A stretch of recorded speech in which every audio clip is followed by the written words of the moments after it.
ఐఏఎస్ల పోస్టుల్లో ఐపీఎస్ల నియామకం ఏంటి? వివరణ ఇవ్వమంటూ ప్రభుత్వానికి హైకోర్టు నోటీసులు. ఐఏఎస్ అధికారులకు చెందిన పోస్టుల్లో ఐపీఎస్ అధికారులు నియమించడంపై వివరణ ఇవ్వాలంటూ ప్రభుత్వానికి హైకోర్టు నోటీసులు జారీ చేసింది. ప్రభుత్వ కార్యదర్శి హోదా పోస్టులో ఐపీఎస్ అధికారిని నియమిస్తూ సెప్టెంబర్ 26న ప్రభుత్వం జారీ చేసిన జీవో 1342 సవాల్ చేసి సికింద్రాబాద్ చెందిన న్యాయవాది వి.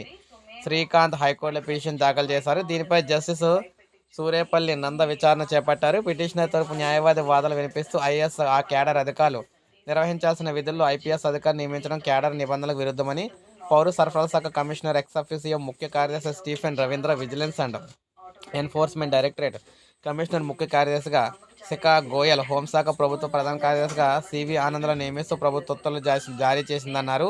ప్రస్తుతం ఫోన్ ట్యాపింగ్కు సంబంధించిన కేసులో పోలీసులు దర్యాప్తు చేస్తున్నారని, శాఖాపరమైన చర్యల నిమిత్తం నివేదిక రూపొందిస్తే ఆ శాఖకు చెందిన అధికారి ఉన్న హోంశాఖకే పంపాల్సి వస్తుందన్నారు. వాదనలు విన్న న్యాయమూర్తి జీవో 1342 జారీపై కౌంటర్ దాఖలు చేయాలని ఆదేశిస్తూ విచారణ అయితే ఈ నెల 10కి వాయిదా వేశారన్నమాట. సో ఈ విధంగా ఒకరి స్థానంలో ఒకరిని ఏ విధంగా మీరు పంపిస్తారని చెప్పేసి ప్రభుత్వానికి అయితే మనకి నోటీసులు ఇవ్వడం జరిగింది. సో ఇదే అప్డేట్. ఒక లైక్ చేయండి, సబ్స్క్రైబ్ చేసుకోండి, మన ఛానల్ సబ్స్క్రైబ్